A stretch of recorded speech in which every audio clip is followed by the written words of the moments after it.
Hello, podcast friends. It's Justin here. And Nathan. Yeah.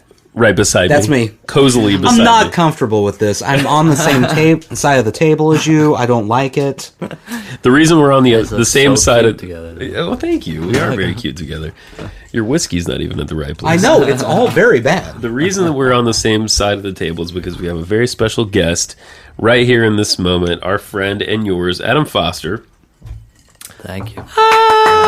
Thank you. Who Hello, has everybody. a brand new record out called Dirty City, right, Adam? That's right. Dirty City, available everywhere? 10-4. 10-4. October 4th. Yeah. Okay, and our friend Adam here is a Nashville singer-songwriter. I played in a band with Adam for a while. I also know him. You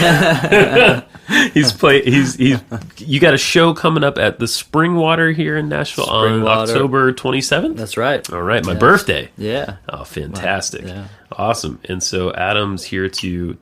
You want to say a little something about the record and play us a tune, maybe? Yeah, sure. It's out, like I said, October 4th. And you can get it through adamfoster.com, or all your streaming platforms. It's called Dirty City.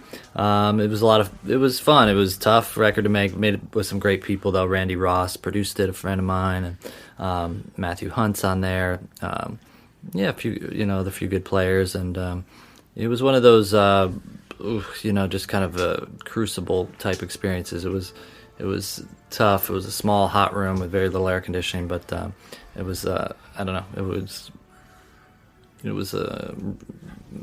maybe because of that, I don't know. I feel like we pushed ourselves a little bit to go a little further than my last record, and so I'm really happy with it. I'm proud of it, and hope people like it. All the best records were made in small, unair-conditioned rooms, I think. That's a fact. Yeah. Must be a slight masochist. If you're a kid right now with Logic in your bedroom and a laptop, just turn your AC off. Yeah. Ask your mom if you can turn off your AC before you lay down a sick beat. Stop your allowance. Stop bringing you PB&J sandwiches. Speaking of sick beats, what do you want to do? All right, well, I'll do the title track here, acoustically, of course, and Dirty City, here it goes. Dirty City, Adam Foster.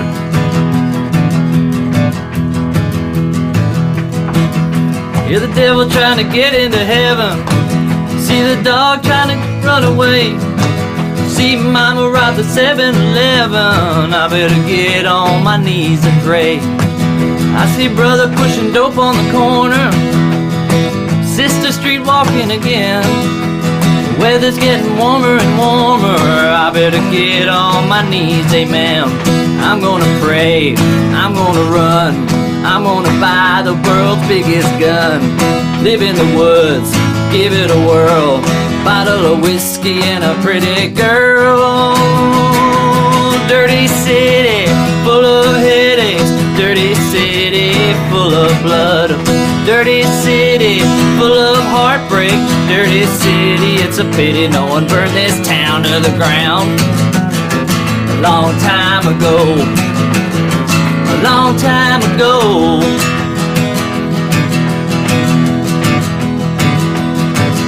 My priest is running numbers and card games. Cops don't know which way to turn. Noise in my head driving me insane. I'm at the point of no return. I'm gonna beg, I'm gonna plead, I'm gonna leave at the greatest speed. Fence myself in, hide from the world. Bottle of whiskey and a pretty girl. Dirty city, full of headaches. Dirty city, full of blood. Dirty city, full of heartbreak. Dirty city, it's a pity no one burned this town to the ground. A long time ago, a long time ago. In the back, by the jukebox, where we used to dance. Oh yeah, oh, dirty city, full of headaches. Dirty city, full of blood. Dirty city, full of heartbreak. Dirty city, it's a pity no one burned this town to the ground. A long time ago, a long time ago.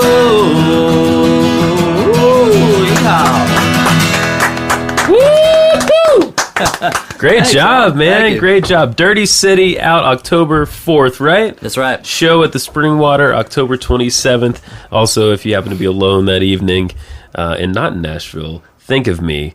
Special appearance by Podcast Dog on that one. A little jingle in the background. Great job, Adam Foster. Thank you. And on to the podcast. Sushi Jackknife, Sushi Jackknife, Sushi Jackknife, Sushi Jackknife, Sushi Jackknife, Sushi Jackknife, Sushi Jackknife, Sushi Jackknife, Sushi Jackknife, Sushi Jackknife. Woo!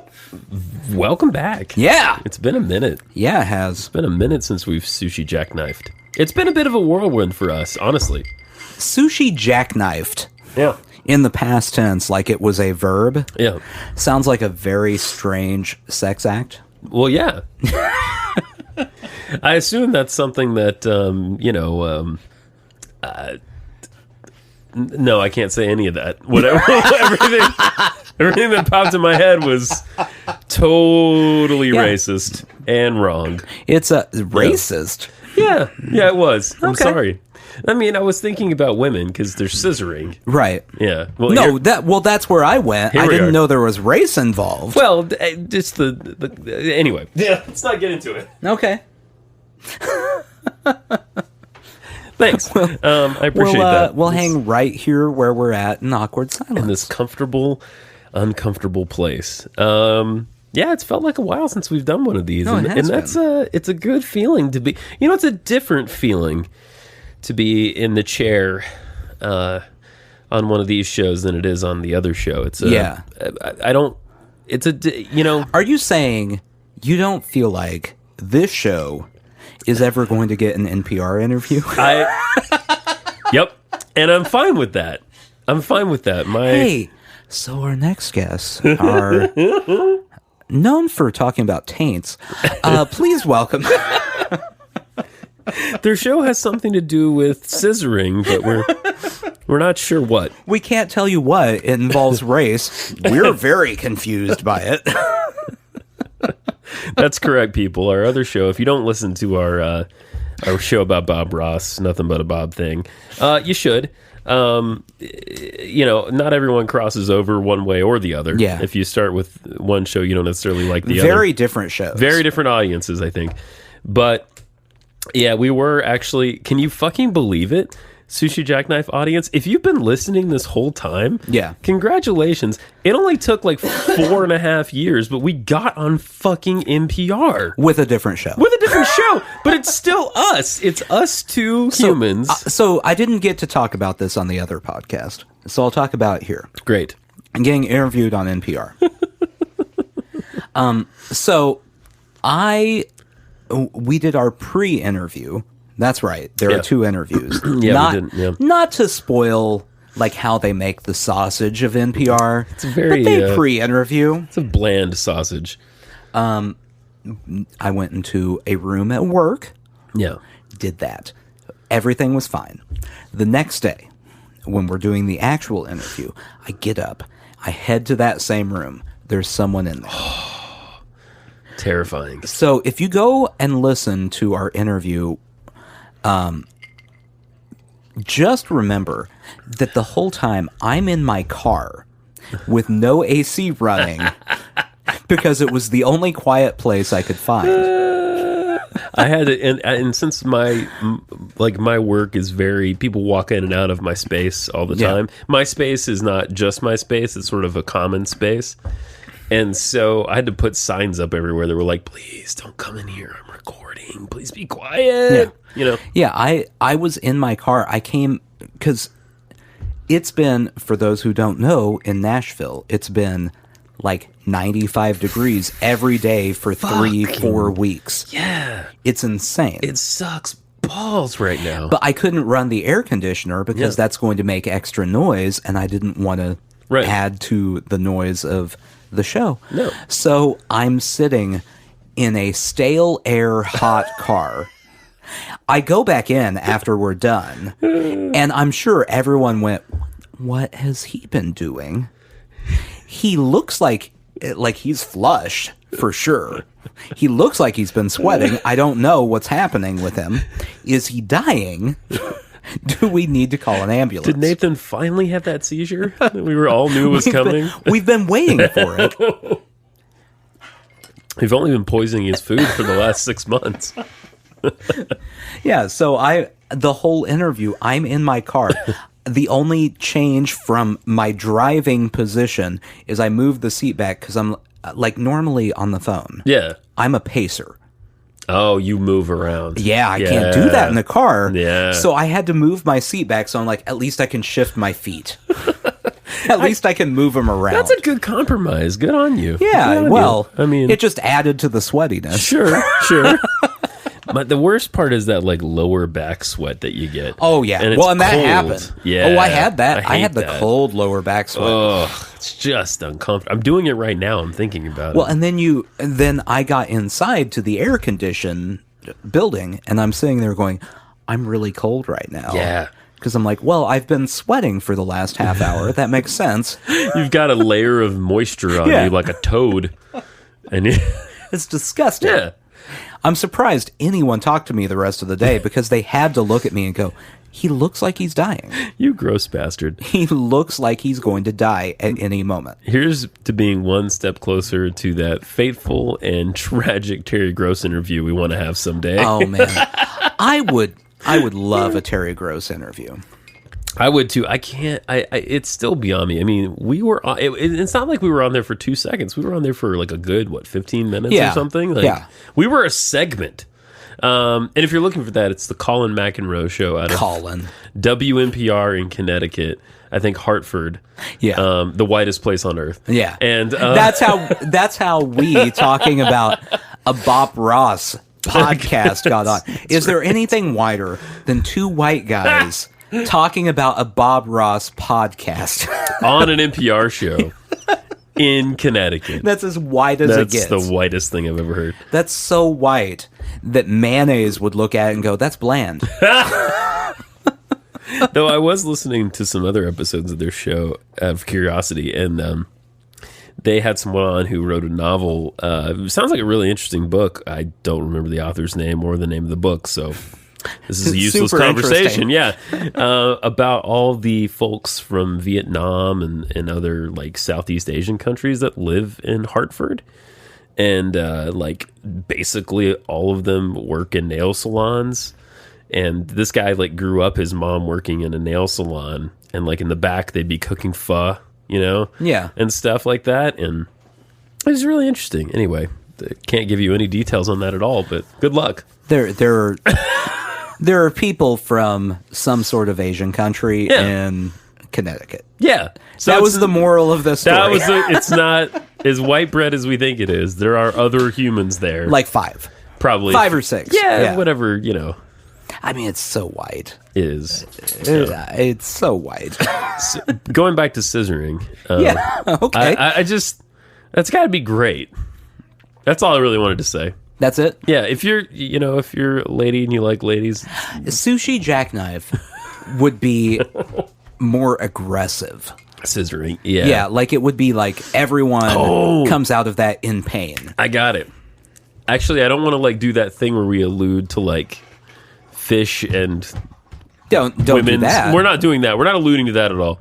But I think what a sushi jackknife might be as a lesbian sex act would be scissoring, but like one of them, it's like she's using her butt. You know what I mean? Like she's like grinding her butt against the other one's vagina. See, this is how different our shows are. Like I think that's a sushi jack, because then it's like the jackknife part. You know what I mean? Yeah. Like it's like a knife. Her body is the closing blade. You know, I won't argue with you because I legitimately can't come up with a rebuttal for butt on vagina. So get that mental image going, everybody. And if there's already a name for that, you should email us. Because unexplained. Please don't. Normally I'm all for emails. This is the situation. Don't email us. Don't tell us anything. Okay. We don't want to know what's going on in your personal homes when you lock the doors and turn on your laptop. That's between you and God.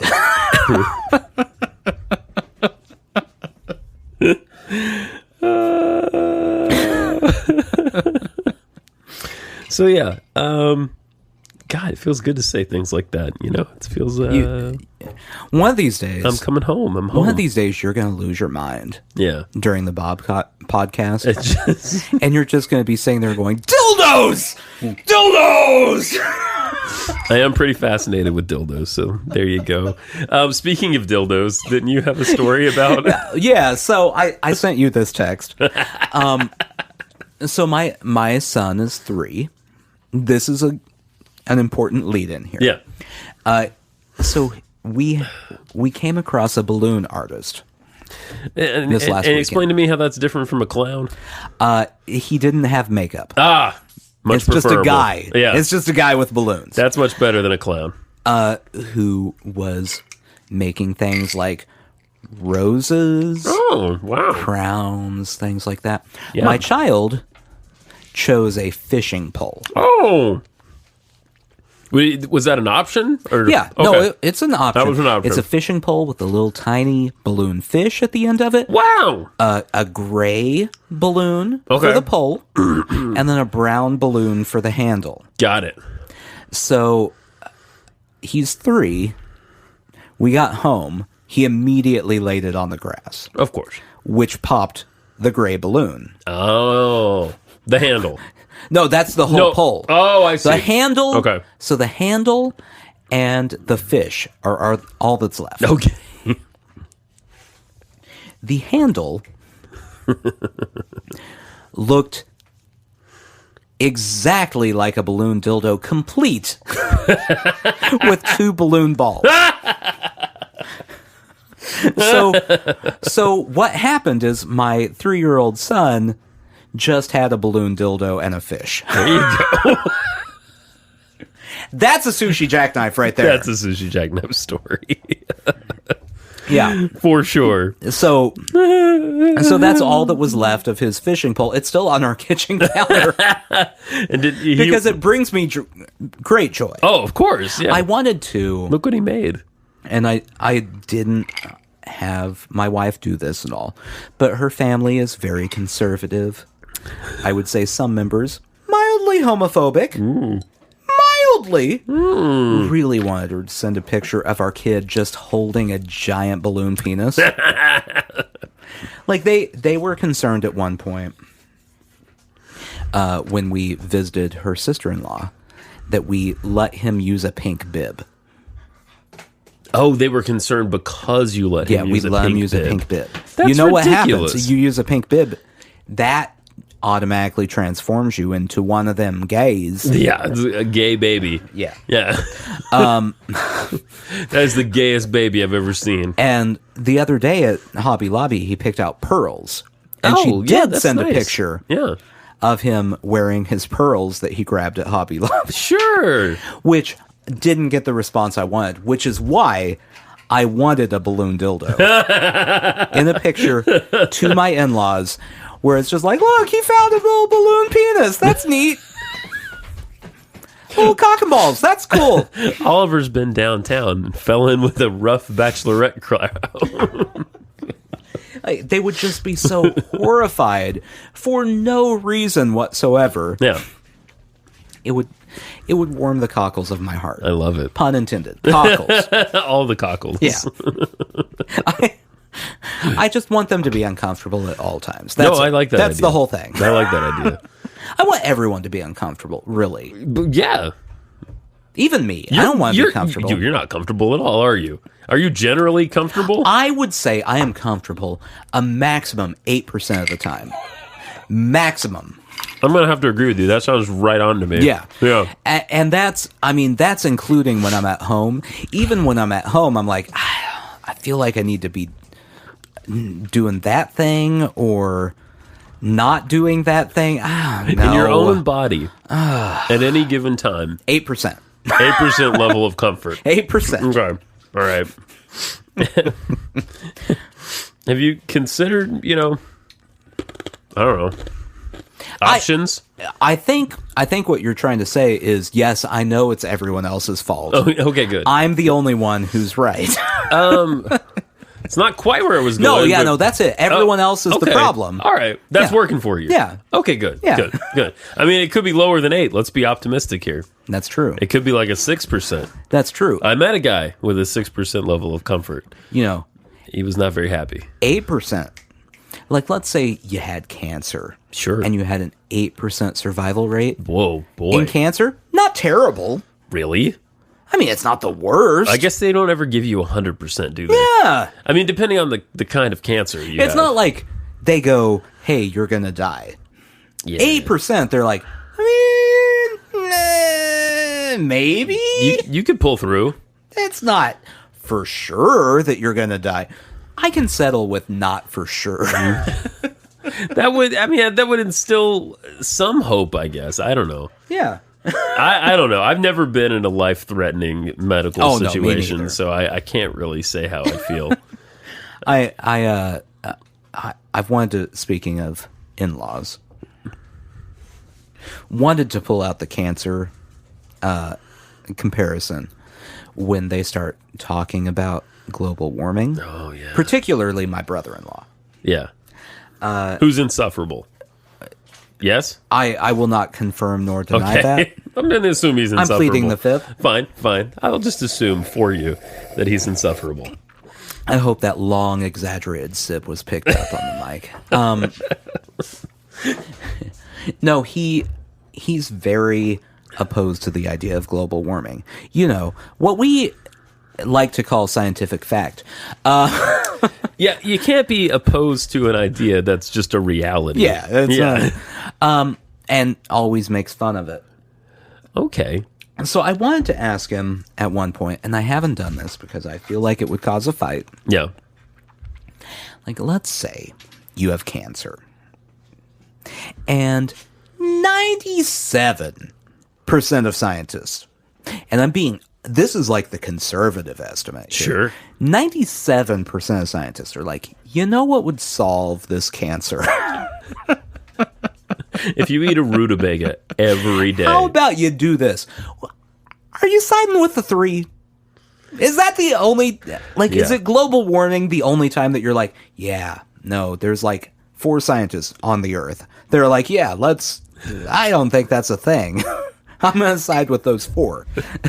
Is he similarly siding with the people who were like, a soul enters, a fetus at conception? That's probably likely. Yeah. There you go. There you go. Conception. That's when life begins. So I finally watched. This has been a long time coming on the show. I finally watched the Hail Satan documentary. Oh. Yeah. Oh. Yeah. How was that? Thought provoking. A little boring, even. Your voice. I knew that it wasn't great by the fact that your voice went up 1 full octave. I mean, it was very interesting. Yeah. I think I understood sort of their point from the trailer. Yeah. And but it filled in some cool gaps. I mean, there's chapters of this is the Satanic Temple. Right. TST they call it. TST. Yeah. Softens it a little bit for people. It does feel a little bit less threatening. And when you say TST, right? I didn't realize they have chapters like basically all over the country. Oh yeah, they're all over. I didn't know how big they were. They're pretty big. At this point. Yeah. I mean, and really, at this point, it seems like their main function is just to argue with people. Yeah, that's kind of what. Like a lot of the. Now I would recommend the documentary. Okay, I'm just saying it's not blood and gore for 90 minutes. It's if you're listening to this podcast and you think that the Church of Satan is really just like human sacrifices and stuff, you're listening to the wrong podcast. Right. Their first tenet is empathy, and compassion for others. Right. Like they have like 7 tenets, and I was like, missed opportunity, should have been 6. Oh, that's true. You know, you can't wipe one of those out, Right. or add According 650 or 665 of them. right. Get 666 tenants. Come on. Don't mess around. I mean, the Pixies were right when they said if man is 5, then the devil is 6. yeah. If the devil is 6, then God is 7. This No, that's monkey's true. gone to heaven. Anyway, so yeah, that's like right there. So a lot of the documentary focuses on them. And you may have heard this story in the news, and you may have even heard us talk about it at some point. Basically, anytime, and this was mostly focused around in Arkansas, there's this, I think he's a state representative in Arkansas who is a pastor as well, or was a pastor or whatever, who was doing his damnedest to get a statue of the Ten Commandments on the Right, state yeah, grounds, right. like on the Capitol grounds, right? Which is by all interpretations really against the Constitution. It is, yeah, separation of church Yeah. and state. Yeah, it's right there. And if you disagree with us, you're wrong. So Exactly.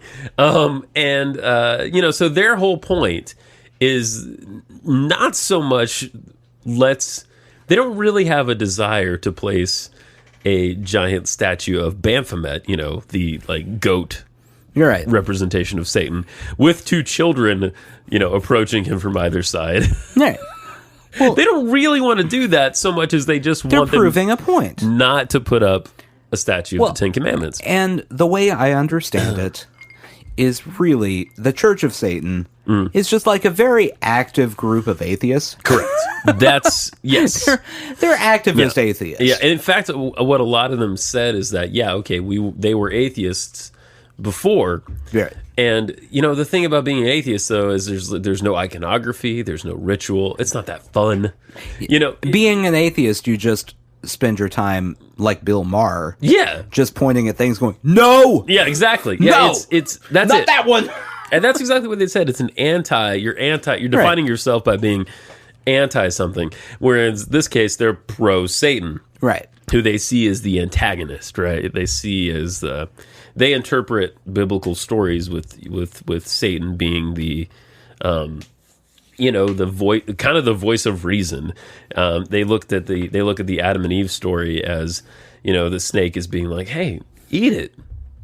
You're gonna get knowledge. Yeah. Why wouldn't you eat the Why apple? wouldn't you just eat it? You'll get great knowledge. And they look at the story of Jesus being tempted in the desert, right?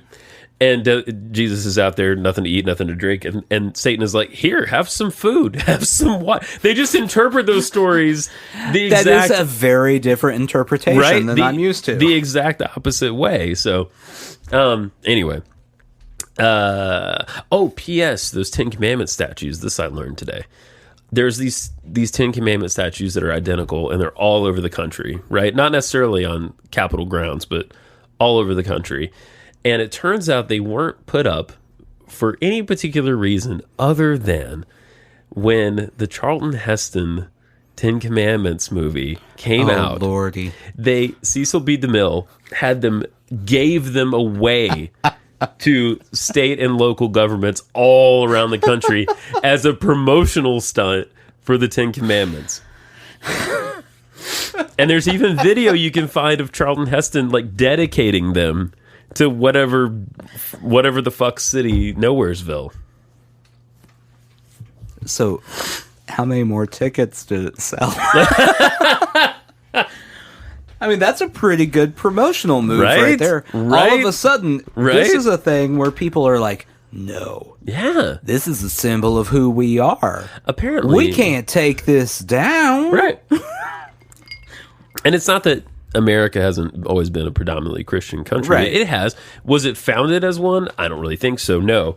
I mean, the founders were not necessarily... Well, the founders were, if anything, anti. Yeah, exactly. And there's not... If you look at the Constitution, there's not, like... There are protections for religious freedom. Right. But there's not so much, like religion is... We want to be all in bed with religion. Well, we definitely want separation, right? And this is a thing I've always thought, like reading parts of the Constitution and everything. Yeah. because you had like Benjamin Franklin, you had people like that were they were really realists. Yeah. Like they weren't anti-religion, right? And they probably did believe in a god. Yeah, but they didn't believe in the Church of England God. Right, exactly. Which is what existed for them at that time, more or less. Yeah, exactly. Yeah. Right. And so putting God in the Constitution, it's such a general term that means nothing, really. Because they're just like, there's probably a guy. Yeah. There might be a guy. I don't know. Somebody's getting these letters. Like Thomas Jefferson made his own Bible. Yeah. And ripped out tons of stuff where he's like, well, this isn't real. Actually, I didn't know that. That's cool. Oh, yeah. I didn't know that. Yeah. That's very interesting. Stuff like that. Yeah. So everyone talks about like the founding fathers were all men of God. No, they weren't. No, they weren't. Pipe down. No, they were like us, where like there's some. Yeah. There were some that were men of God. Yeah, exactly. I mean, and they were obviously very intelligent, very forward-thinking people for the most part, despite, being victims. Not victims, despite owning slaves and all. It's still pretty, they were still pretty forward-thinking. Being victims of slavery. Yeah, no. That's not what I meant to say at all. My nascent political campaign is in the toilet. Oh man, that's going to be on so many political ads. It's crazy. Can't loop me. But no, I didn't realize this. And according to this documentary, that sort of rise in America is a Christian country, quote unquote, really came about after World War II in the 50s and the scare of communism, because communism is an atheism. Russia is an atheist country. The tenets of communism is that you be atheists, right. Not necessarily all, but China is also technically atheist, even though the people aren't necessarily, and they never really were in Russia either. There's no religion in the government at all. Right. Yeah. And so, this spread of this atheistic style of government, we reacted by suddenly putting in God We Trust on everything, putting it on the money, putting it, up in public places and all this stuff. And so that really didn't happen until the 50s. And we used to be very proud of the separation of church and state. It doesn't mean that church wasn't important to people, but they understood the necessary separation. Yeah. It should be very, very important. Yeah. I mean, that's one of the very major parts of the founding of, even before the country, us coming over here. Yeah, exactly. Was, hey, we don't really want to do religion the way you guys are doing it. Exactly. It kind of sucks. Yeah. Come on. So I would recommend watching this documentary, Hail Satan. There's also some interesting stuff in there about the Detroit chapter, which is headed by this woman whose name I forget, but she does a lot of these big scale performance art stuff. And we're talking like pouring wine on people and pig heads on stakes and all kinds of cool stuff. And it's visually very interesting. If you want to see some nude people, I'll be right back. Watch. Okay, see you later. She had this great concept. She's like, she wants to use, a lot. She wants to use nudity, but she in particular wants to use male nudity because she's trying to get away from the fetishization of the female body. Right. I thought that was really cool, actually. Yeah, I'll be right back. Okay. I was like, right on. That being said, you see plenty of naked dudes and chicks, whatever your thing is. But they ended up separating her from the church because she said some radical stuff about murdering the president. So, but I was like, she said radical stuff, and then you kept going. But she did some cool stuff though at the same time. Yeah. Besides that, she did a lot of cool stuff. Aside from threatening the president, right? Which we don't condone. No. He's his own worst enemy. You don't need to threaten him. He's a few Big Macs away, honestly, at any given time. That's true. But at this point, maybe that's what's keeping him alive. Maybe it's flipped, like the heroin with, the Rolling Stones, instead of, what I mean? If he gives up Big Macs, he'll just fall apart. He'll turn to dust and blow away. It's the connective tissue between his cells at this point. He has no blood left. It's just special sauce. And then what's holding his arteries up is tiny pieces of McChicken. That's it. That's it. That's it. That's the whole thing. Zombified chicken. Yeah. Just little hunks of McChicken just propping up his arteries. Intent on keeping him alive a little bit longer. Just like what holds Mike Pence together is, his buried homosexuality. Right. The hope that someday. Someday. Oh. I mean, really. Yeah. Is there a politician that if at some point in the future they came out, you would be less surprised about than Mike Pence? No. It's just that he's so adamantly opposed That's to it what that it you're is. Dude. like you've thought about it though, haven't you? A lot. It's crossed your mind a few times. Yeah, you just don't get passionate against something that doesn't matter to you in If some it doesn't way. affect you, you're Right. like, I don't care. Yeah. Whatever. Like, it definitely is a thing where he's like, I mean, but dudes, though. Oh, no. Gay wrong. Ah! What that would be the turnaround of the century, honestly. If he Yeah. came out and he was cool with it. Yeah. And he was, Oh, it would never happen. I know. Like, he will die, and then there will be, like, some guy that comes out and wins. Yeah, he came on to me one time. Like, he seemed pretty into the idea. Like, that's the whole thing. I just hope that, somewhere in his heart and soul, he's got some sort of satisfaction. Or can achieve it someday before his imminent death. How would he have satisfaction right now? That's a good point. It's a wonderful time to be alive right now. Yeah. Yeah. There's no part of Mike Pence's existence right now that you look at and go, yeah, okay. That's pretty good. Yeah. Like, you have to defend the bloated corpse of a president that we have all the time. That was good. You've put I like your that one. entire career just on this guy that is going down. Oh, he's going down. I don't see, and I feel like we called it. I feel like we called it a few years ago. No, we weren't the only ones, of course. No. But I think we called it. I think we were like, yeah. I mean, I know it's not over yet, obviously. And people keep pointing out, who are more level-headed than me, that after being impeached, Clinton still won. Yeah. But that was nothing. That was nothing but on Clinton the scale also of this. had a high approval rating That's very true. going into That's it. a good point. And Trump does not. With that said, please go vote. Yeah, please in the go next vote. presidential election, unless you're a Republican, in which case they've moved the election to December. Yeah, that's correct. It's going to be on Christmas Day this year. So just show up at your local courthouse and just bang on the door. They'll let you in. If they don't, I mean, you can cry fraud all you want. Consequently, I have voted before, and some guy who looks like Santa is usually there. Oh, that's true. Yeah. That's one of my favorite things about voting here. Seeing the old people? Yeah. The olds. Yeah. Yeah. So I don't know if this is everywhere or if it's just in our neighborhood. No, I think it's everywhere. But the people who volunteer to work the polls are all well over 75. You know what's interesting about that? What? They get paid.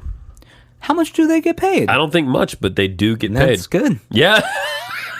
Yeah, they're all well over 70. Oh, absolutely they are, yeah. And you show up, you're like, hey, I'm here to vote. Which, of course, they know that's why you're there. They're in a room that's specifically for voting, but you still tell them. Yeah. And the sweet old lady who's 82, we'll say 82, is just like, well, okay, let's go ahead and vote. And she's very happy that you're there. She's very friendly. She signs you in. She sends you over to an old man who's over by the voting booth that takes your little card. Yep. Like, it's just so nice all around. It is. It's just these elder people going, you know what you should do? Vote. There is I like it. There's something very appropriate about the fact that it's elderly people generally working the polls. The last time I voted, it was a guy at least mid-70s, probably early 80s. Yeah. Overweight, but like beard down past his nips. Yeah. We'll say it's past his nips.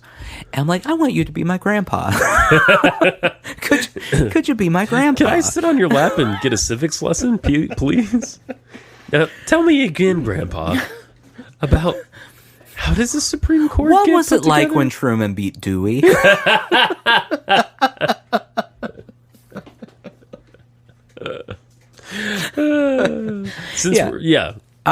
It's just very nice. It's very pleasant. If it were people our age, they would be a huge pain in the ass, and I hate them, and I'd want to stop voting just to not deal with them. I know. There's always at least one really upbeat elderly person working there. Hey, how you guys doing? And then there's always someone who is cantankerous, but they keep everybody in line. Right. I think that's part of it, too. It's like... There has to be a leader. Oh, absolutely. Absolutely. I mean, I vote over here at our, like, local... Casa Azafran. What do you call that? It's like a community center. It's a community center. Sort of a community center. And there's a narrow hallway that leads to the room where you vote. Right. And they are very intent on keeping half of that hallway open so that the people who have already voted can fuck off. Which there are like 4 people that vote in their busy time. There are 4 people voting at a time. Right. So there's always somebody out there being a real dick, being like, keep the aisle open! Continuously. Well, that's the one job they were given when they signed up for this. They're like, you're the aisle person. Do not let this get out of control. You know what happened in 2012. If they cross the midpoint of the hall, execute them on sight. That's correct. We've given you this taser. Just start tasing people if they cross over. Pretend it's that grandson of yours who never calls.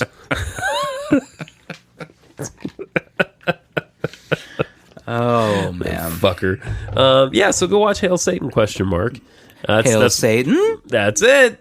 It's worth your time. It's a very interesting film. I enjoy it. Do we hail Satan now? So I brought this up to you earlier. Yeah. I'm excited about this.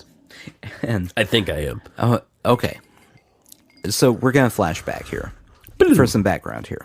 Early 90s. I'm a child. Yes. Okay. There was a college basketball player who got drafted into the NBA named Shaquille O'Neal. I recall him. Very large man. Yeah, Shaquille. I refuse to call him Shaquille because I enjoy Shaquille. Okay. So he went into the NBA. He played basketball. But he was a multi-talented individual. Oh, yes. Not only did he play basketball, Shaq went to movies. Perhaps you've seen, I don't know, it's probably second to Gone with the Wind for greatest movie of all time. Shazam. Shazam is a very classic where he movie. plays a giant rapping genie. Yeah. Yeah. He also released more than one rap album. That's correct. Including a song with the Notorious B.I.G. Now that's an achievement. Yeah. The Notorious B.I.G. died shortly after. Oh! And tell me it wasn't the last thing he recorded. I hope not. Okay, so that all happened. Yeah. Early 90s. It's 2019 now. Okay. So the Portland Trail Blazers Okay. have a guard named Damian Lillard. Okay. And he was on a podcast. Okay. And he said that he's the best rapper that has ever been in the NBA. Oh. And said that Shaquille O'Neal sucked at rapping. What? Okay. No. So, how old do you think Shaq is now? He's got to be like in his 50s. I mean, he's at least mid 40s, late 40s. Something like that, yeah. Gee, I mean, he was what, in his 20s in the 90s? Yeah. Probably? Yep. Yeah. He recorded a diss track to Damian Lillard. Are you kidding? This is new? Oh, yeah. The daddy has to come out of retirement and spank one of these undisciplined children. Now it's time to be disciplined. It's time to put on that belt. And we were little ass. Here we go. Yo, yeah, what's wrong with these little cats? I can tell they little listen to their little raps. Always bragging about their little max contract. Dame got a little money really. Okay, that's enough. That's all we need to know. Why is he spanking him? I don't know. Why is he spanking him? So all that happened was Damian Lillard said he was a better rapper than Shaq. Okay. And Shaq decides to come out of rap retirement to record a very mediocre song aimed at him. I love it. So now Damian Lillard has responded to Shaq with his own diss track to Shaq. Shit. So all of a sudden, the NBA has turned into East Coast versus West Coast between active players and retired players. I spent a good part of today reading about this going, I don't understand why any of this is happening. What the hell is going on? Like, both of you are successful. There's no reason to be arguing over who's best at their second career. Like that's like a bunch of people sitting around going, I'm better at Uber Eats than you. Yeah. My side hustles so much harder I'm than a much you do. better sandwich artist. You know, I actually wanted to work at Subway for a while just because they were called sandwich artists. They tricked you. You I bought know. into the hype. I did. But imagine that meatball sub you could have made. Oh, fuck. And imagine what Jared might have done. Nothing to you. Yeah, I'm too old by that point, yeah. If you're of legal age to work at Subway, Right. he's not interested. That's not Jared's type. Enjoy prison. I hope you get podcasts in prison. And just for reference, here's Notorious B.I.G. and Shaq. Oh, man. It does look like Shaquille. Shaquille. Ooh. I'm So vibing 90s. right now. I'm oh, vibing. It's so 90s bad boy. I like it, though. I'm kind of vibing. Give it a second. Oh, That's We a decided- classic Puff Daddy track. it right totally there. is, yeah. We decided not to come in yet. Here we go. And Stop it, block it, when I drop it. Anytime I go rhyme for rhyme on a topic. They ain't even fit to step and shake. is that Shaq? Inside your mind, I think so. Wow. He was okay. So he wasn't. In It wasn't the 90s, completely terrible. He wasn't the worst rapper that ever existed. But Damian Lillard's actually like Yeah. a decent rapper. Yeah. And it's one of those things where in any genre of music, you can't compare No. 2 decades together. Like No, you it's shouldn't. very You shouldn't. different Yeah. things. You're not today comparing any of the bands that exist to Dookie. Like from Green Day. You're not like any true. genre of music. Right, you right. don't compare the two. It's No. weird. No, it's funny, though. I listened to some Dookie today. Oh, it's very good. It's very good. Interestingly, you're talking about rap. Yeah. Older rap. So our friend Adam Foster, who you probably heard at the beginning of the show, lent me a Digital Underground album called Sex Packets. Oh, he's moving you to Digital Underground. Very interesting album. Very interesting Yeah. album. Now, it doesn't sound anything like rap from now. Right. Obviously. But, I mean, the Humpty Hump is track 1. You know The Humpty Dance. You know who got their start with Digital Underground? Yeah, Tupac Shakur. Yeah. Yeah. Just as like a background dancer, and then he did a couple featured verses. Way to go, Tupac. I saw so there's on Netflix and I can't think of the name of the documentary, but it's a hip hop documentary. Evolution of hip hop. Yes. Yeah. Where they talked about Tupac. And they interviewed the guy from Digital Underground talking about it. It was really... Okay, so... Anyone who talks about Tupac when he died, at this point, it's kind of been like a thing where he's elevated and he's up on a pedestal. Sure. Yeah. So the guy from Digital Underground, they interviewed him. And he was talking about Tupac saying, like, I didn't really recognize him anymore at that point. Oh, wow. Like, he had changed as a person. He went to prison. Yeah, okay. And when he came out, he was just a completely different person. Wow. And it was the most interesting interview clip to me because I feel like it's got to be the first honest interview about that I've ever heard. Sounds pretty honest. Because everyone else is, he was just the best. He was the best. Well, yeah, he was great, but...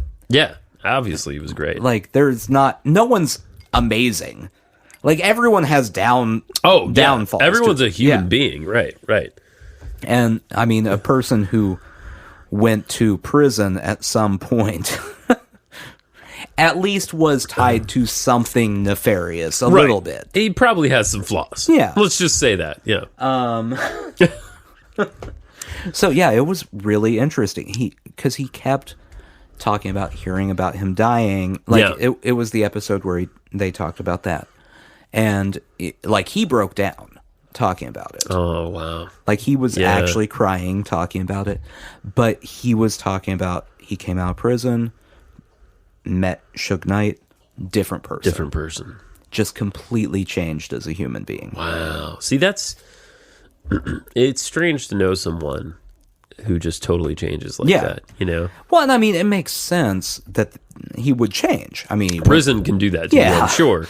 I mean, like going to war, prison, something really like traumatic. That is going to change you as a human being. Right, that's a major life. You could tell just listening to him, like it was a shock to him. He still hasn't quite figured out exactly what happened. Yeah. Just all of a sudden, the person he knew, not there anymore. Right. Well, so you see him, Digital Underground are in that Chevy Chase, Dan Aykroyd movie. Is it called Nothing But Trouble, I think? Oh, yeah. Remember Nothing But Trouble? Really strange movie. Adam and I actually watched it recently. Great movie. Really interesting. But it's basically about some people from the city who get pulled over in some podunk town. Right. And they get tried by this judge who's like 103 years old or something and subjected to his weird, like, not torture, but like his just weirdness for the rest of the movie, right? And I mean, it's definitely worth your time to go watch it. But in the middle of it, Digital Underground are in it. Right. And it features an amazing scene where they're doing a song. Tupac is dancing, as he would. In the background, you see him, big smile.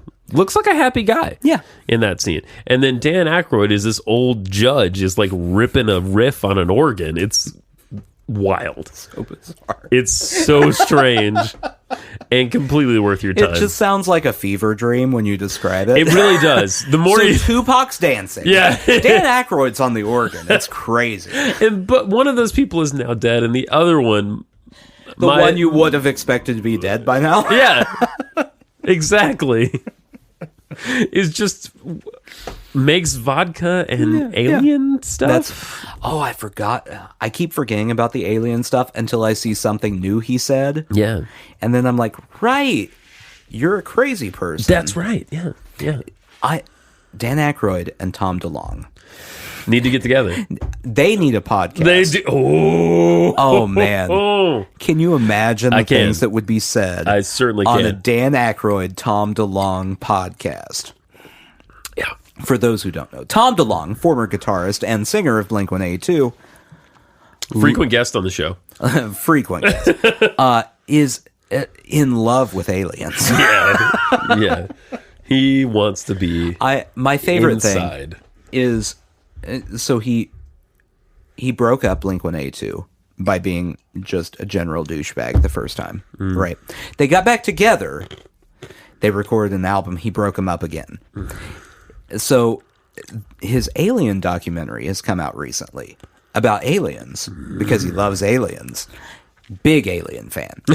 And and I saw an interview with him where he was talking about, well, I just had to leave Blink-182 and I couldn't really explain to them why, because I kind of had a bigger thing I needed to do.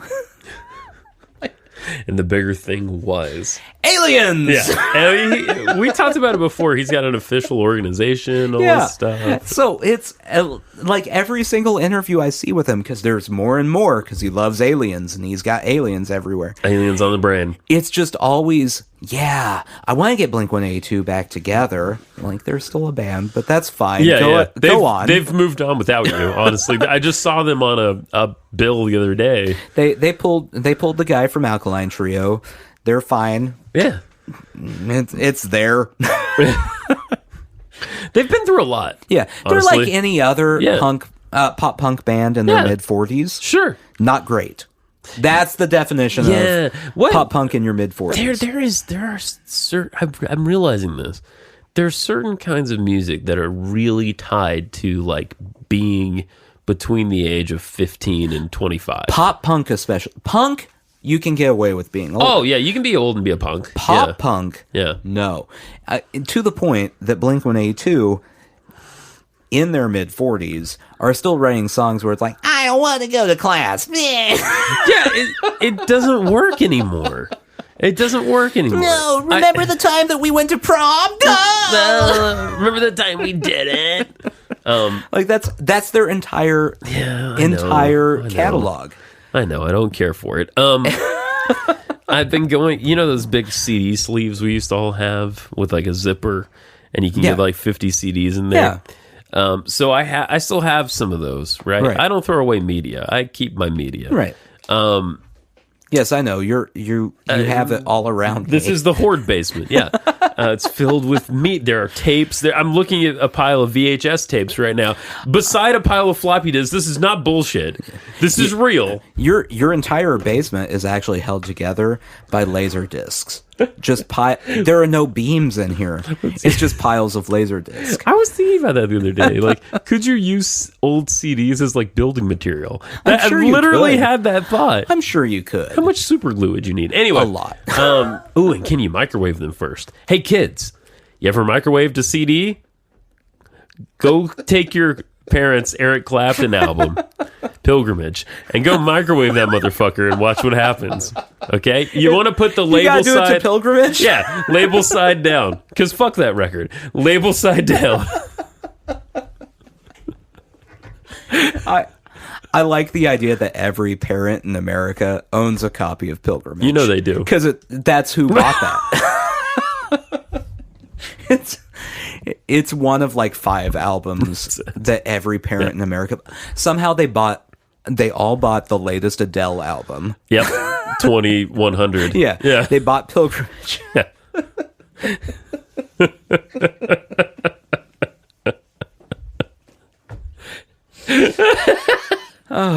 I saw a thing with Adele's last album.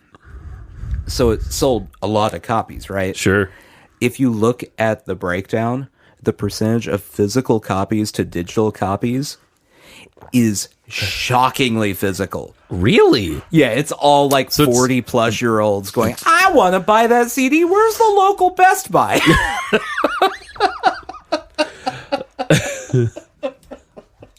I'm sorry. We're not a Best Buy anymore.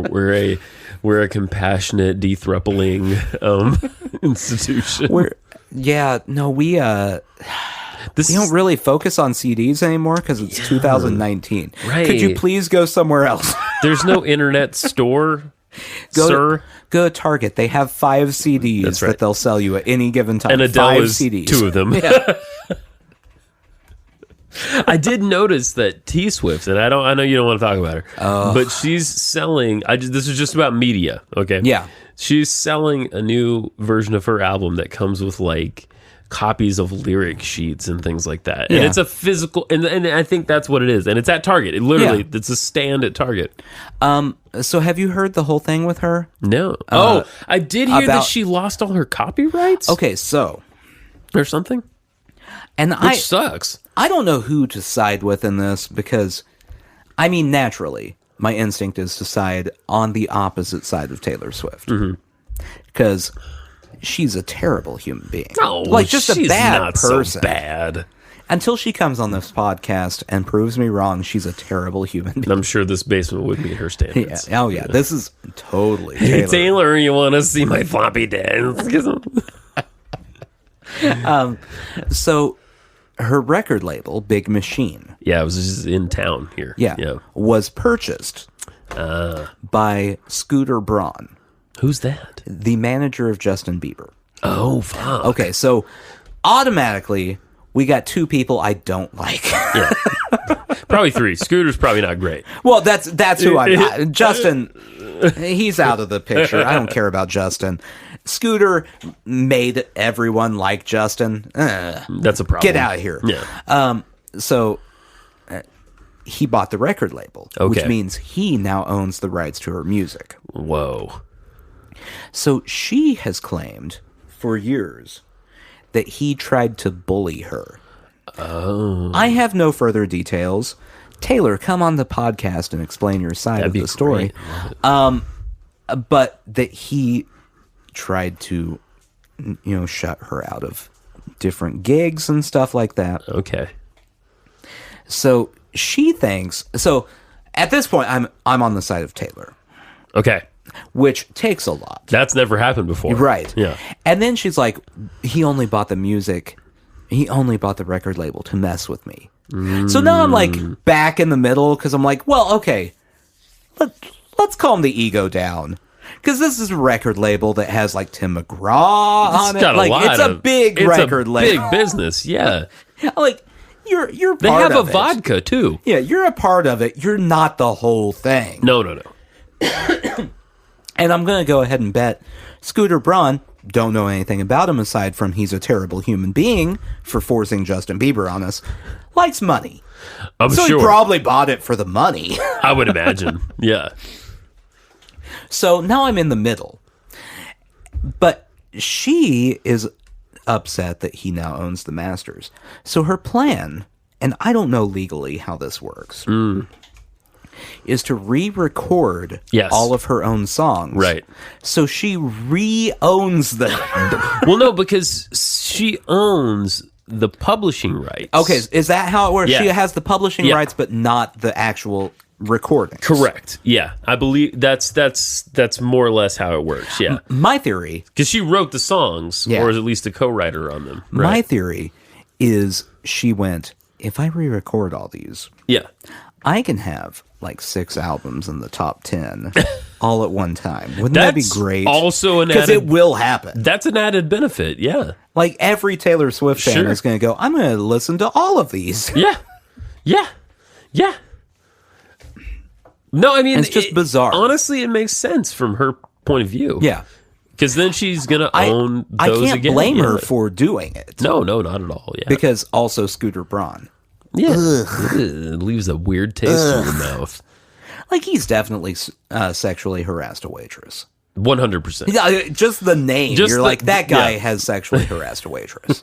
Like he's like giving her a little pat on the butt when she walked by something, Oh, you know? boy. Yeah. So he's gross.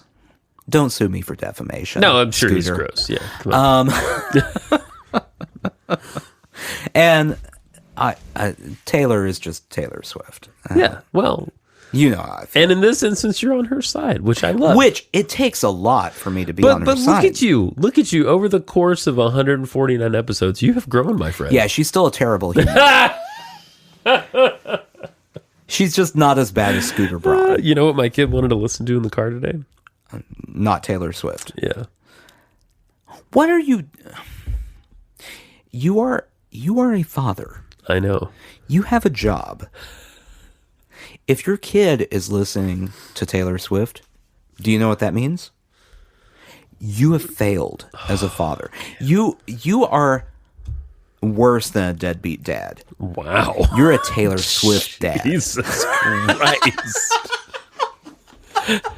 And that's what you come here for, everybody. It's as low as it gets right there. That's bottom of the barrel. Before I get really depressed, Sushi Jackknife. Sushi Jackknife.